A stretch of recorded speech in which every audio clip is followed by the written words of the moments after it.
don't drink this. This is my solution. It's just water. Well, yeah, it is water, but it is not just water. It is a homogeneous mixture, which is a mixture of two or more substances, and it has two compositions, the solvent and solute. While here is a heterogeneous mixture, which is a mixture that is not uniform throughout the solution. While colloids fall between homogeneous mixture and a heterogeneous mixture. To better explain, let's first work with the homogeneous mixture or the solutions. Remember, solutions has two components, the solute and the solvent.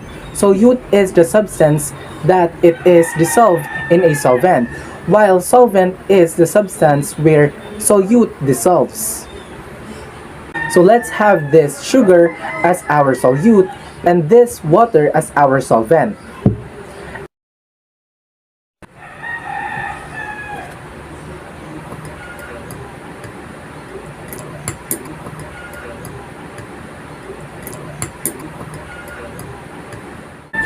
As we mix them together, molecules such as ions, molecules, and atoms are very small, very tiny, that you cannot even see them.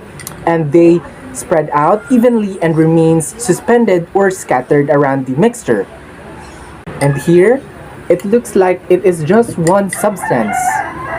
And because of that, it doesn't settle out or separate. Now let's make a heterogeneous mixture. Let's have this sand as our solute and this water as our solvent. As we mix them together, you can clearly see that there are parts that didn't dissolve. Unlike homogeneous mixture that has a uniform appearance, here you can clearly see that there are distinct parts. And just like solutions, the molecules or the parts of this mixture make suspension here.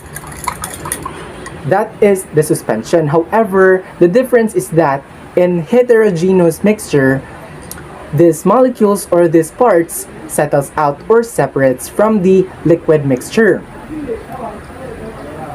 Here at the bottom part, you can see is the different or the separation of the molecule or the substance from the liquid mixture.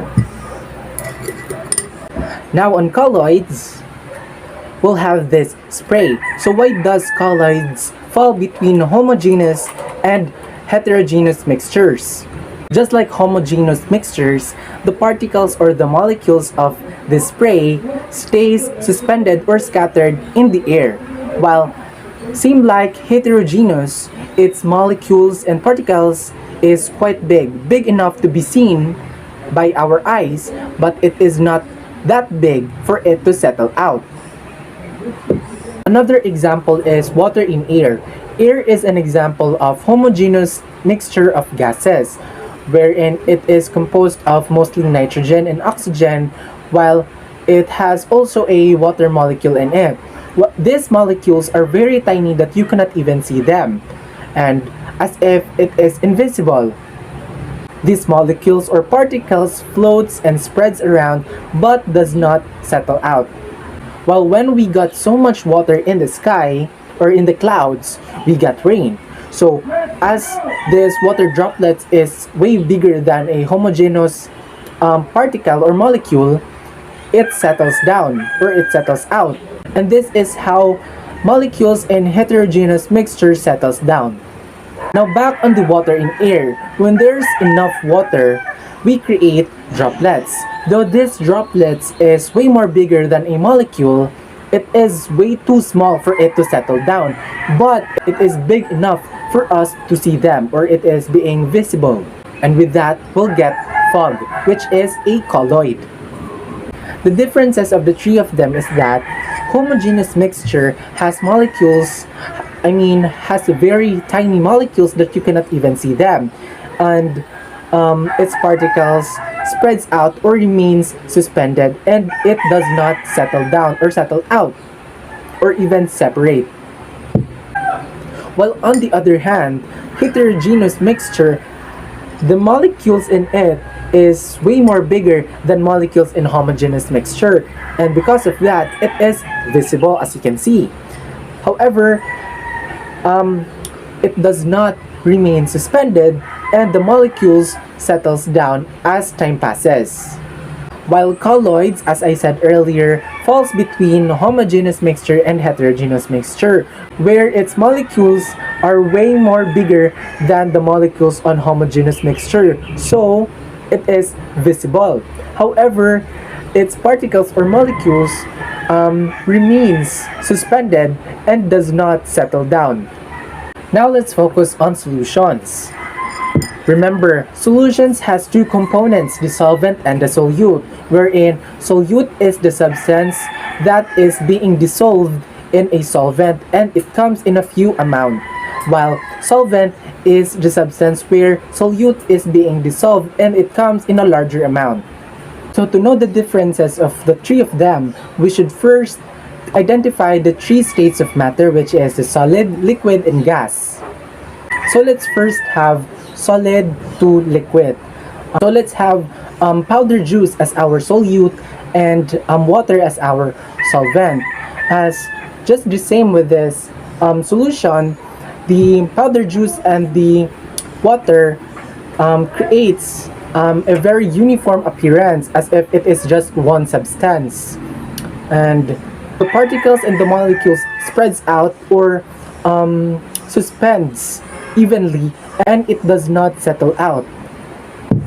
Next is liquid to liquid. So for example, we will have isopropyl alcohol as our solute and water as our solvent. If we mix them together, we'll have a rubbing alcohol that we are using here from our everyday lives for our personal hygiene.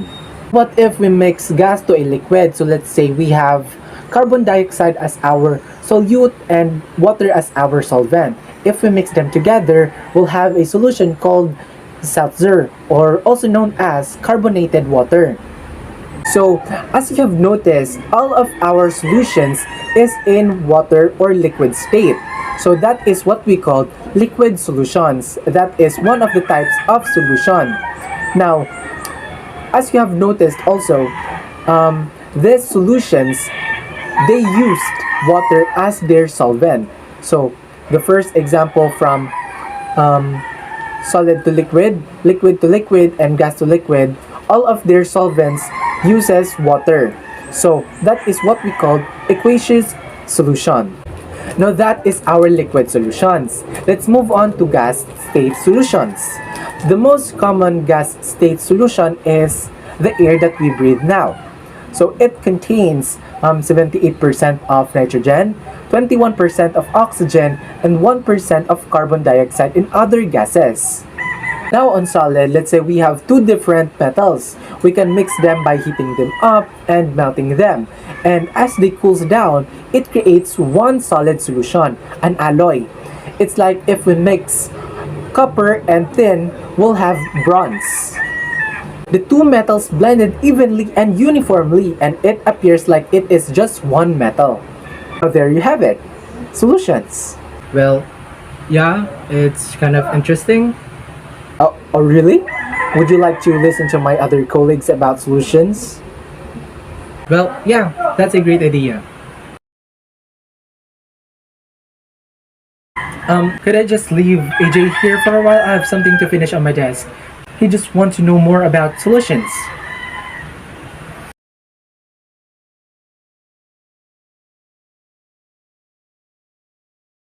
Oh yeah, sure. Here, EJ, just sit there.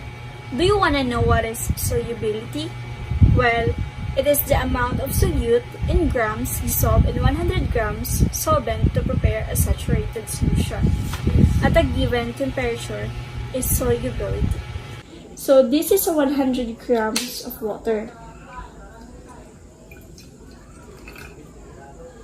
This glass of water has 30 degrees Celsius room temperature. So I'll be adding 10 grams of sugar.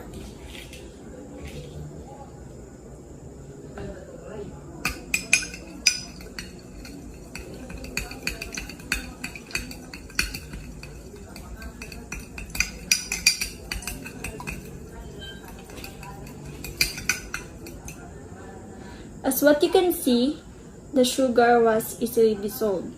So I will be adding again a 10 grams of sugar.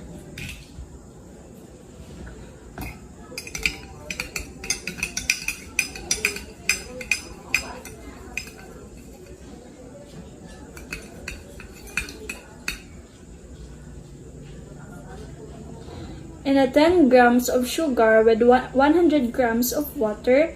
This time, some sugar dissolved and some sugar settled down at the bottom, as what you can see.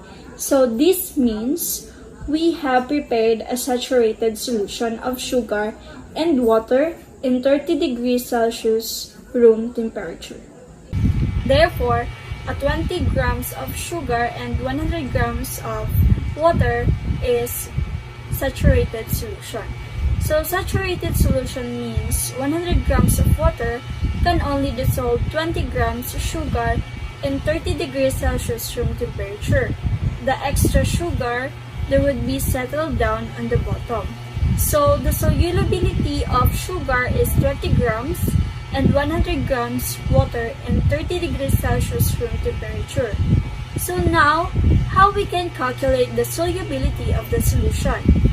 The formula would be solubility is equals mass of solute divided by mass of solvent times 100.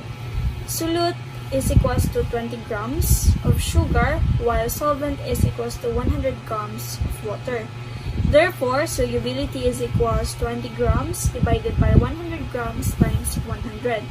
Solubility is equals to 20% in 30 degrees Celsius temperature in 100 grams of water. AJ, always remember that solubility means how many grams solute will dissolve in 100 grams of solvent in a particular temperature.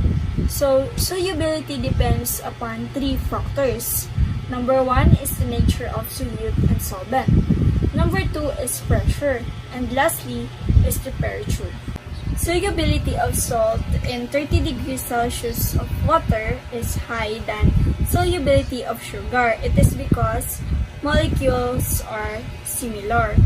Solute is equals to solvent. That is, the solubility is high because the solute and solvent are gases. Solubility is affected by the pressure. For instance, so this is a carbonated drinks. The carbon dioxide will dissolve in water in high pressure. So once you open the bottle, so the pressure decreases and the carbon dioxide will evaporate. Therefore, solubility decreases. To learn the effect of temperature and solubility, you must learn three chemical reactions: exothermic reaction, endothermic reaction, and isothermic reaction. When you add calcium hydroxide to water, the heat is released in the surrounding. This is known as exothermic reaction. So here, if we increase the temperature, solubility of calcium hydroxide in the water decreases. Second, if you add ammonium chloride to the water, heat is absorbed from the surrounding. So it is called endothermic reaction. Here, if we increase the temperature, solubility of ammonium chloride plus water increases. Third is when you added salt to the water, no heat will be absorbed nor released. So it is isothermic reaction. So when you increase or decrease the temperature, the solubility of salt has no effect on the water. So that's it for solubility. So do you want to know more, AJ? Do you want to know what is concentration of solutions too? Now, the question is, how do we know the accurate amount of solute in a solvent? So let's find out together, AJ. Here, I prepared a cup of coffee, and then you put too much coffee powder and too much sugar on it.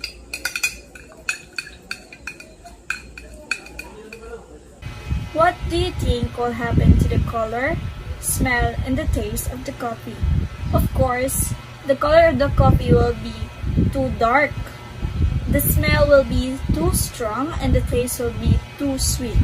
Since you put too much sugar on it, and the intensity of the color, the strength of the smell, and the degree of the sweetness of the coffee all depend on the concentration of solution. So when we say concentration of solution, it is the amount of solute relative to the amount of solution. This can express in several ways. For example, if a very small amount of coffee powder is dissolved in a large amount of water, the solution is said to be dilute. If a greater amount of coffee powder is added and dissolved, the solution is already concentrated. However, dilute and concentrated solutions are only relative. In a qualitative terms, the more accurate way of expressing the amount of solute is a given amount of solvent is in terms of percentage. So concentration and solution can be expressed in percent by mass and percent by volume. So in percent by mass, amount of solute in a given mass of solution.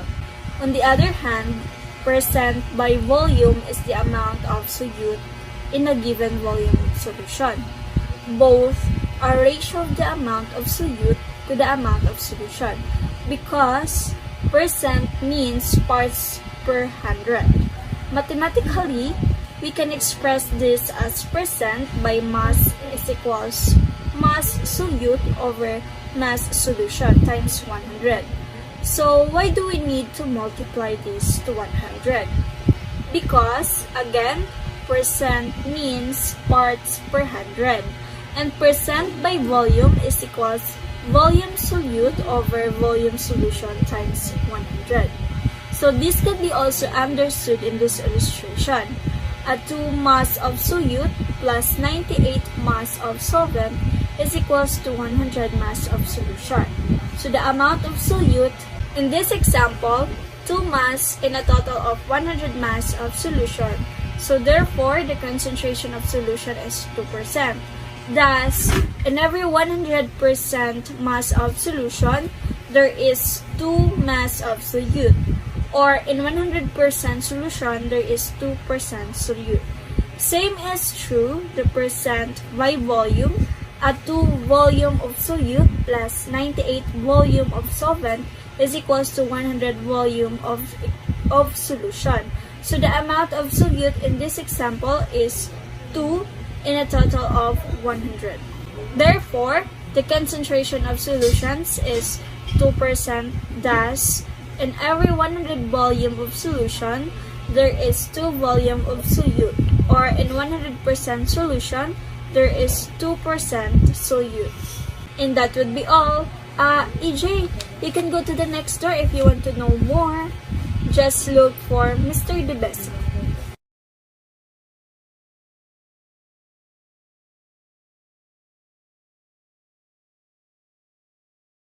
Oh, are you Mr. Bautista's brother? You can just sit there. Well, actually, I did not prepare anything to share with you, but I guess colligative properties of solutions will work. A colligative property is a property of the substance that depends on or varies according to the number of particles, molecules, or atoms present but does not depend on the nature of the particles. The word colligative has been adopted or taken from the Latin word colligatus, which translates to bound together. In the context of defining a solution, colligative properties helps us understand how the properties of the solution are linked to the concentration of solute in the solution. Colligative properties are said to be inversely proportional to the solute molar mass. The 4 colligative properties that can be exhibited by a solution are the following. First, boiling point elevation. Second, freezing point depression. Third, relative lowering of the vapor pressure. And fourth is the osmotic pressure. First, we'll discuss the first colligative property of solutions, which is the relative lowering of vapor pressure. Remember that the number of gaseous particles determine the vapor pressure. The higher the gaseous particles in a solvent, the higher the vapor pressure. Therefore, if a non-volatile solute is added to the solvent, the surface now has both solute and solvent molecules. Thereby, the fraction of surface covered by solvent molecules gets reduced, which hinders some solvent molecules from evaporating, making the vapor pressure of the solvent and the solute lower. In order to grasp the concept of number 1, we need to remember this. More solute is equal to lower vapor pressure, and the less solute is equal to the higher vapor pressure. In order to know the vapor pressure of the solution, we need to apply the formula in Raoult's law, which as follows. P solution is equals to X solvent multiplied by the P solvent. P solutions represent the vapor pressure of the solution. X solvent represents the mole fraction of the solvent, while P solvent represents the vapor pressure of the pure solvent, wherein X solvent refers to the percentage of particles in a solution that are solvent molecules, or solvent particles divided by the number of total particles.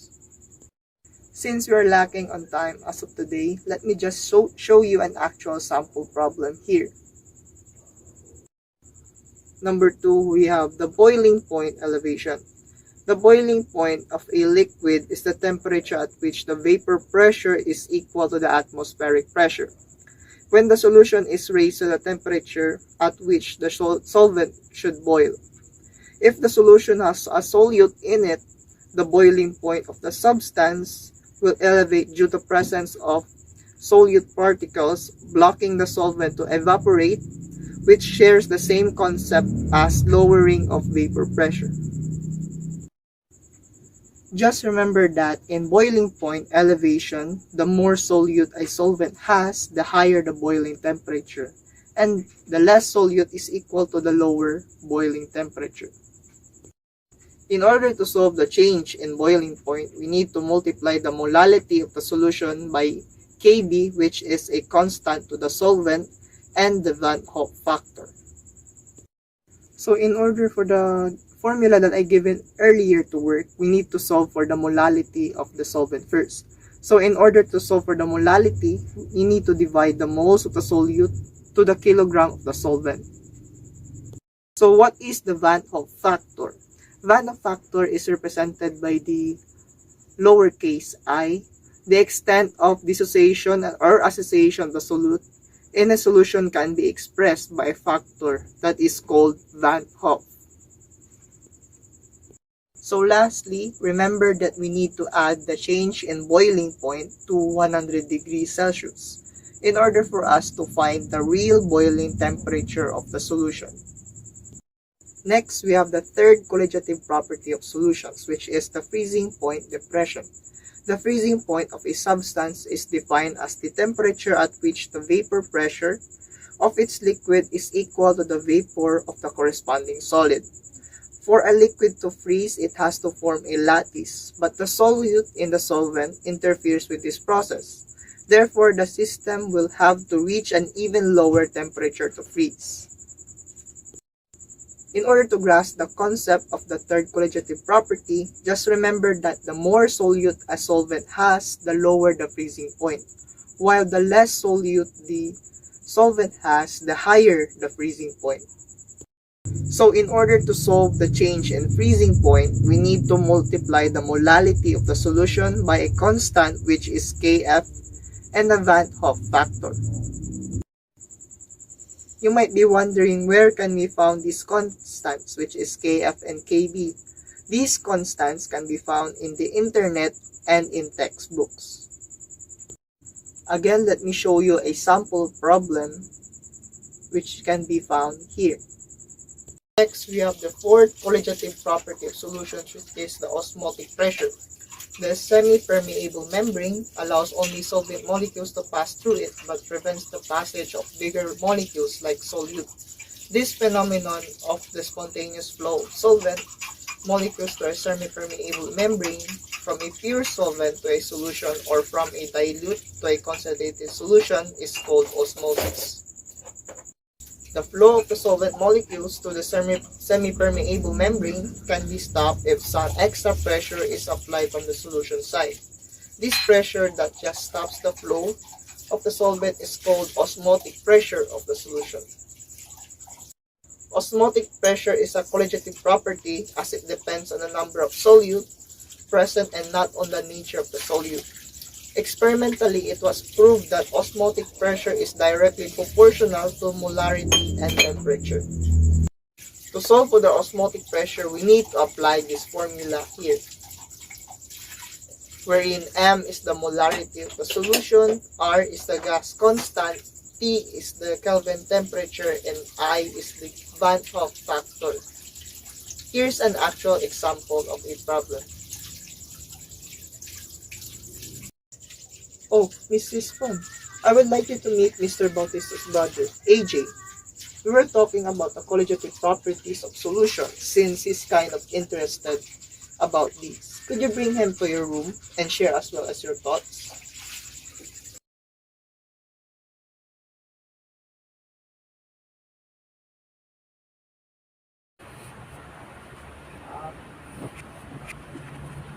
In able to know about the dilutions of solutions, first we have the objective. In objectives, we have it is enabled to calculate the concentration of a diluted solutions.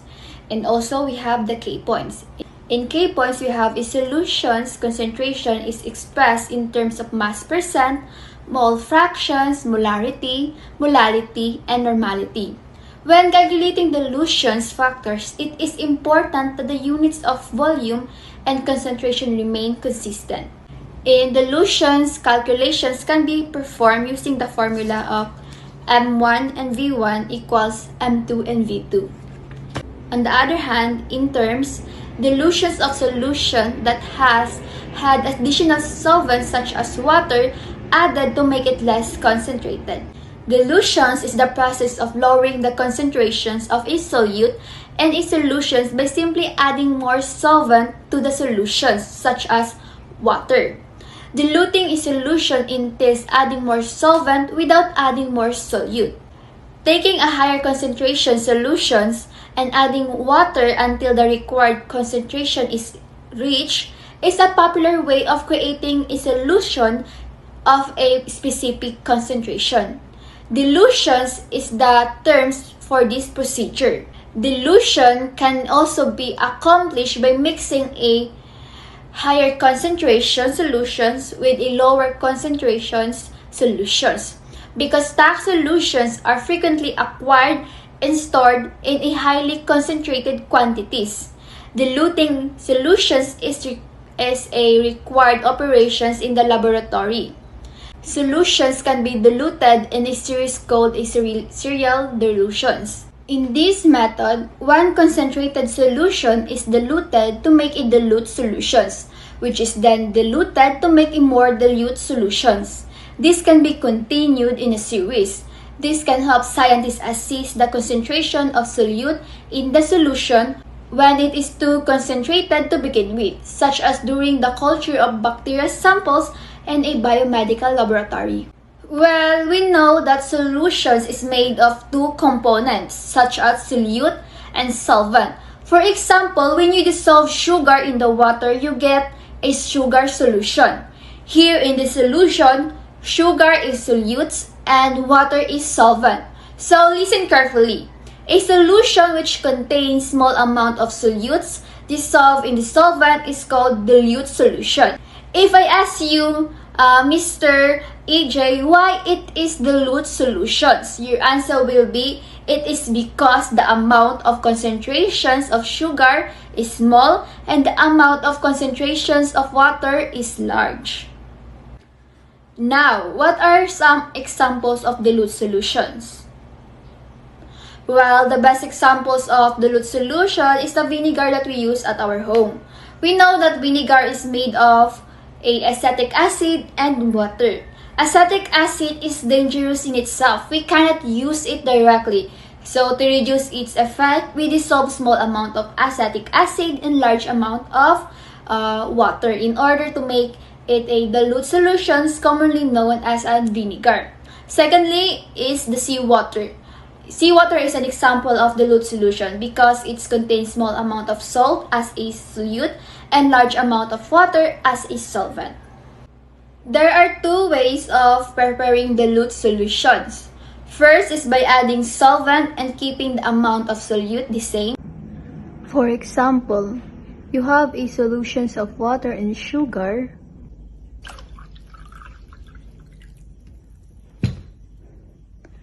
By adding more waters and keeping the amount of sugar the same, you are making a dilute solution. It has more water and less sugar. Its color is light yellow.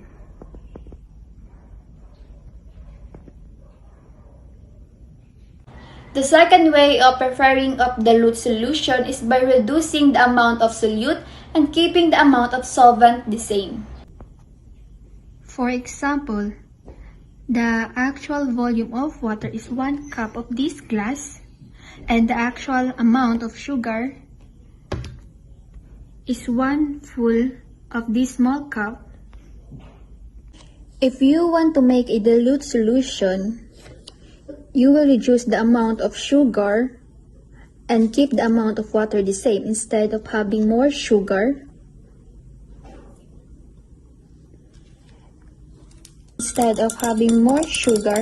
it has now less sugar because it has been reduced. It has less sugar and more water. Its color is light yellow. So again, the two ways of preparing dilute solutions are by adding more solvent or water and by reducing the solute or sugar. To help scientists calculate the appropriate amount of solvent to dilute a solution, there is a dilution formula. The dilution formula uses the concentration of the starting and the ending solute in the molarity or moles per liter solution and the total volume of the solution in liters. The formula is this, which is the M1 and V1 equals M2 and V2. So M1 denotes the concentration of the original solutions and V1 denotes the volume of the original solutions and M2 represent the concentrations of the diluted solutions and the V2 represent the final volume of the diluted solutions. When calculating dilutions factor, it is important that the units for both volume and the concentration are the same for both sides of the equation. So for example, 0.850 liters of a 5.00 molar solutions of sodium chloride is diluted to a volume of 1.80 liters with water. What is the concentrations of the diluted solutions? Now for all of these questions or what or anything, anytime we're doing dilutions of solutions, we're always going to use these equations, which is M1 and V1 equals M2 and V2. That means the concentrations of molarity of the initial solutions times the volume of the initial solutions will be equal to the concentrations of molarity of the final solutions times the volume of the final solutions. So this is easy to do. We're just going to plug in what we know and solve what we don't know. So in this particular case, what it is we're trying to get, well, we are asked what is the concentrations of the diluted solutions. So we had some solutions, some initial solutions, and then we diluted it to get a different solutions. And we want to know the concentrations of that diluted solutions. So we want M2. So that's what we're trying to get. So let's solve for M2. Just to make it easy for ourselves, if we divide both sides by V2, we're gonna get M2 equals M1 V1 over V2. Now we just plug in what we know. So M1 or the concentrations of the initial solutions is 5 molar. So that's our stack solutions of sodium chloride. We had 5 molar sodium chloride. That's M1. V1 is 0.850 liters. That's the initial volume. That's the volume of stock solutions we used when we diluted it. So when we diluted it to V2. We diluted it to 1.80 liters with water. That's the final volume of V2. So when we just put this in calculator, and what do we get is 2.36 molar. So this was diluted, which means our answer must be a lower concentration than the initial concentrations. And that's all for the dilutions of solutions. Do you have any questions, clarifications, or what? Nothing. So if you want to go back to your brother desk, just go straight to that hallway and then turn right.